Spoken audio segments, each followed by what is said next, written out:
நம்ம super star Rajinikanth அவருடைய நடிப்பில் மிகுந்த எதிர்பார்ப்பில் தற்போது அவருடைய வேட்டையின் படம் 170வது படத்துக்கான ஷூட்டிங் ப்ராசஸ் ஒரு பக்கம் நடந்துட்டு இருக்கு. இதனைத் தொடர்ந்து சூப்பர் ஸ்டார் ரஜினிகாந்த் மற்றும் லோகேஷ் கனகராஜ் கூட்டணியில சூப்பர் ஸ்டார் ரஜினிகாந்த் அவருடைய 171வது படம் உருவாக்க காத்துட்டு இருக்கு. ஏற்கனவே தலைவர் 171 அப்படின்னு சொல்லக்கூடிய இந்த ஒரு 171வது படத்துக்கான ஃபர்ஸ்ட் லுக் போஸ்டர் பட டீம் ஆல்ரெடி ரிலீஸ் பண்ணியிருந்தாங்க. அந்த ஒரு ஃபர்ஸ்ட் லுக் போஸ்டருக்கு ரசிகர் மத்தியில் நல்ல ஒரு வரவேற்பு கிடைச்சிருந்துச்சு. சூப்பர் ஸ்டார் ரஜினிகாந்த் பார்த்தோம் அப்படின்னா ஹேண்ட் காப்பு பார்த்தோம் அப்படின்னா வாட்சிலேயே போட்டிருக்க மாதிரி அந்த ஒரு ஃபர்ஸ்ட் லுக் போஸ்டரை வெளியிட்டு இருந்தாங்க. அதே வேளையில இந்த சூப்பர் ஸ்டார் ரஜினிகாந்த் அவருடைய 171வது படத்துக்கான டைட்டில் லுக் டீசரை வருகிற 22ஆம் தேதி படக்குழு ரிலீஸ் பண்ண போறதா ஏற்கனவே அனௌன்ஸ்மெண்ட் பண்ணியிருக்காங்க. ஆனா இந்த ஒரு டைட்டில் லுக் டீசருக்கான ஷூட்டிங் ப்ராசஸ் பொறுத்த வரைக்கும் சென்னையில நடைபெற இருக்கு.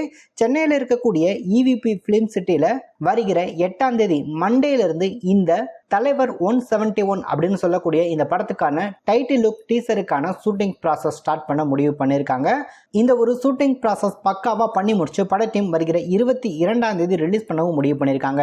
இந்த படத்துக்கான ஷூட்டிங் ப்ராசஸ் பொறுத்த வரைக்கும் வருகிற ஜூன் மாதம் தான் இந்த படத்துக்கான ஷூட்டிங் ப்ராசஸை பட டீம் நடத்த முடிவு பண்ணியிருக்காங்க. அது வரைக்கும் இந்த படத்துக்கான ஸ்கிரிப்ட் வேலைகள்ல படத்துடைய இயக்குனரான லோகேஷ் கனகராஜ் ஈடுபட்டு இருக்காரு அப்படின்ற தகவல் கிடைச்சிருக்கு. அது மட்டும் இல்ல, இந்த படம் பார்த்தோம் அப்படின்னா ஒரு ஹாலிவுட் படத்துடைய ரீமேக் அப்படின்னு சொல்லப்படுது. அந்த படத்தை இன்ஸ்பயர் பண்ணி தான் தலைவர் 171 அப்படின்னு சொல்லக்கூடிய இந்த படத்துடைய கதையை லோகேஷ் கனகராஜ் உருவாக்கி இருக்காரு அப்படின்ற தகவல் கிடைச்சிருக்கு. அது எந்த படம் அப்படின்னா தி ஃபர்ச் அப்படின்னு சொல்லக்கூடிய ஒரு ஹாலிவுட் படத்துடைய ரீமேக் அப்படின்னு சொல்ல முடியாது. அதை இன்ஸ்பயர் பண்ணி இந்த படத்துக்கான ஸ்கிரிப்டை படத்துடைய இயக்குனரான லோகேஷ் கனகராஜ் எழுதிட்டு இருக்காரு அப்படின்ற தகவல் கிடைச்சிருக்கு. கிட்டத்தட்ட 5-6 மாதங்கள் இந்த படத்துக்கான ஸ்கிரிப்ட் வேலைகள்ல நான் ஈடுபட போறேன் அப்படின்னு ஏற்கனவே லோகேஷ் கனகராஜ் சொல்லியிருந்தாரு. கண்டிப்பா இந்த படம் பார்த்தோம் அப்படின்னா சூப்பர் ஸ்டார் ரஜினிகாந்த் அவருக்கும் சரி லோகேஷ் கனகராஜ் அவருக்கும் சரி 2 பேருக்குமே நல்ல ஒரு பேரை வாங்கி கொடுக்கிற ஒரு படமா இருக்கும் அப்படின்னு சொல்லப்படுது. இந்த படம் பார்த்தோம் அப்படின்னா புது யூனிவர்ஸை கிரியேட் பண்ணும் அப்படின்னு சொல்லப்படுது.